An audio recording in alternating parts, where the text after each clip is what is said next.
Hello, Internet. Gluxbox here. I wanted to talk to you about something really important. Organizing your Pokemon boxes. It makes me crazy when people have just completely chaotic Pokemon boxes. I would like to just talk about how to organize boxes, all of the tools available to you, and, how to customize it to make it your own. I highly encourage this. Please try. So, I wanted to go over the controls. I want to go over all the different strategies that I use. Yes, there are strategies to organizing. First of all, my favoriteest new function that they've added to the Pokemon boxes is the fact that you don't have to go to the Pokemon Center to use them.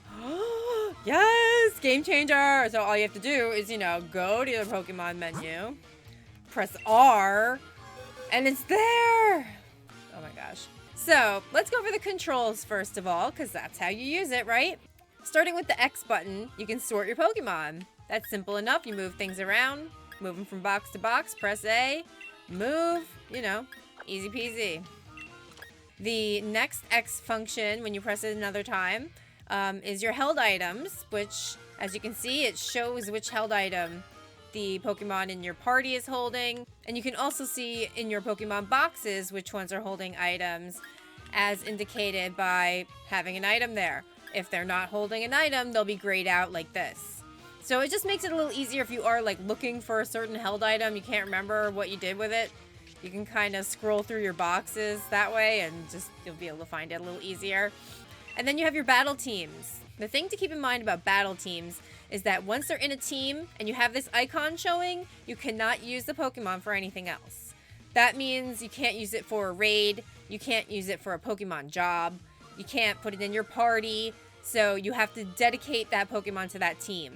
I do recommend just breeding a separate battle team rather than trying to use a Pokemon that you want to use for everyday use, let's say. So yeah, keep that in mind. You can't you can easily deselect a Pokemon from a battle team, right? You can just say deselect, take it out of the team, but it's just easier in the moment, so just have a separate battle team.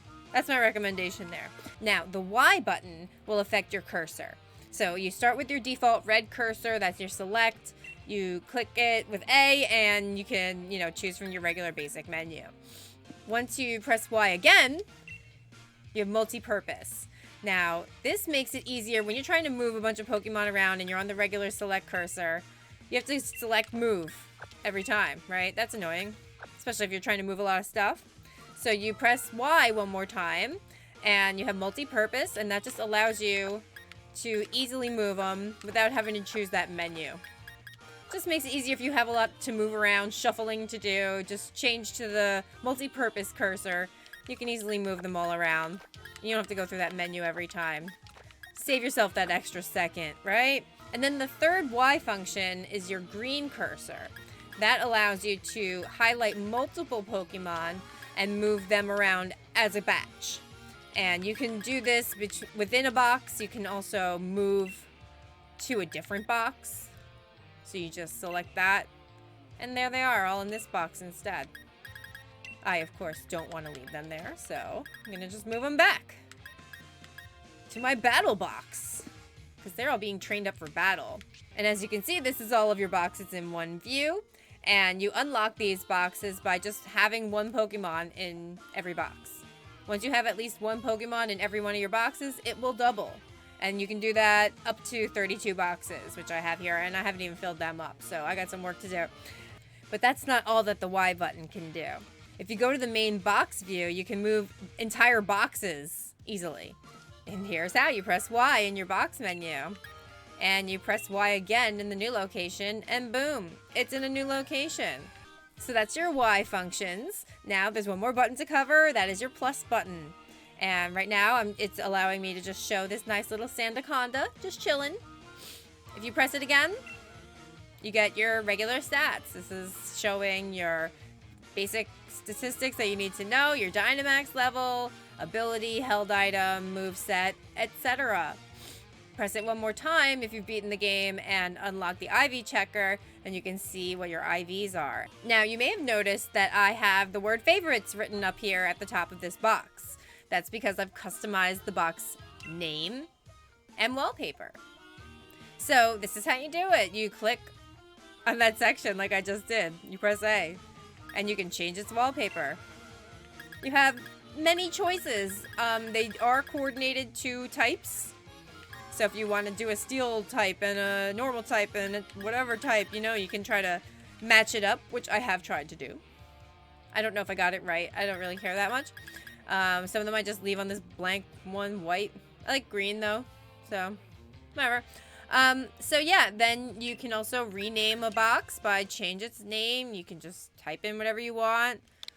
Easy stuff. So here's a tidbit that I always like to tell people. That the Pokemon Jobs function will always dump your Pokemon into box 1 or wherever the next free space is thereafter. I like to use my inbox as like a catch-all where you can just have all the other Pokemon dumping into this box and you can figure out what to do from there.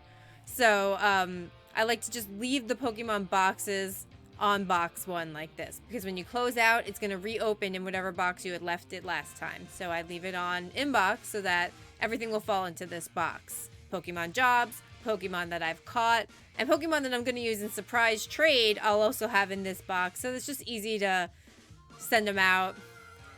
So yeah, inbox is really convenient. I do recommend trying this technique. I think it helps. Just makes it easier to sort out your stuff. Yeah, the only exception to that, of course, is Pokemon Jobs, which for some reason always drops them in box 1. I don't really understand why Pokemon Jobs doesn't just do like an icon like the battle teams does, so you can not do anything else with them, but you just leave them in their spot in the boxes. Like, I don't understand why they did that, but maybe there'll be an update. I don't know. When you're in the normal box view, you can scroll through the boxes by going up to the title of the box and pressing left and right. And you can just easily shift between boxes this way, which is great for some purposes and not great for other purposes, like searching for a Pokemon or something. But what I like to do is keep my favorites in a dedicated box that's easy to get to. And the reason that I put it in box number 32 is that I can easily shift from my favorites to my inbox. So if I get something new that I want to evolve or breed or whatever I'm trying to do with it, I can easily go from my inbox to my favorites, and I just like to keep those two next to each other.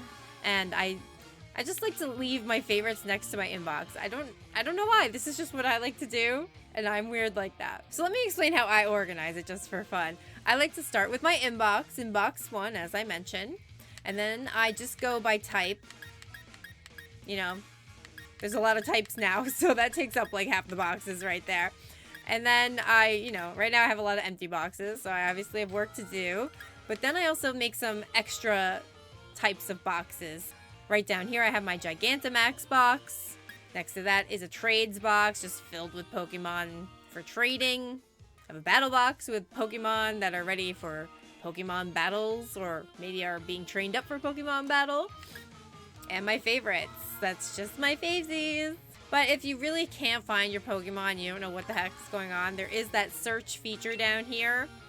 You can search by so many different things. Pokemon species, different types, which TMs they're compatible with. So if you have a TM, you're like, what am I supposed to do with this thing? You can figure out which Pokemon to put it on when you're planning ahead. Very good stuff. Search by nature and ability. It's great for breeding. So there's really a lot of cool features that are in this Pokemon box in Pokemon Sword and Shield. I'm really impressed with all of the awesome upgrades that they've added to this. I just really wish that they would make the jobs easier and just leave the Pokemon in their spots in jobs. That's the only complaint I have. Other than that, I think it's awesome. Just wanted to prove that Pokemon Jobs is only going to drop your Pokemon in box 1. So here's how I'm going to prove it. So we're in my favorites box. That's box 32. It's not box 1. I'm going to press B, right? I'm exiting out. So when you go back to your boxes, it's going to reopen in box 32. That's how it works everywhere else in the game. But in Pokemon Jobs, it doesn't work like that. So let's say I'm backing out. I'm in my favorites box. Great. But I'm like, oh, I have some Pokemon coming in from my Pokemon Jobs. Let me go retrieve them. So you go up to your Pokemon box Rotom friend, and you check your Pokejobs. All right, we've got a completed job here. I did it for a very short, so it's going to be like a dismal number, so don't make fun of me. But here, they're all coming back. Yay! But are they going to go to box 32? Let's find out. There they are. They're back. All right. Great jobs. Oh, they did exceptional. Yeah, all right. A whole bunch of points. Got my prizes, quick balls, fantastic. Okay. So, and now if we go back to our box, where do you think those Pokemon went? Look, it reopened in box 32 like it was supposed to, but the Pokemon didn't go there. No, they went to the inbox, which is why I do it this way. And then you just kind of get them in a batch and you move them back to where they go. Their home is the normal box. And that's it. That was easy, right? So just always leave your Pokemon boxes in the inbox. And that's where everything will dump, and it'll just be easier to divvy them out into the right spots. That's my recommendation to you. Alright, well, thank you so much for watching. I hope you learned something, and we'll see you later.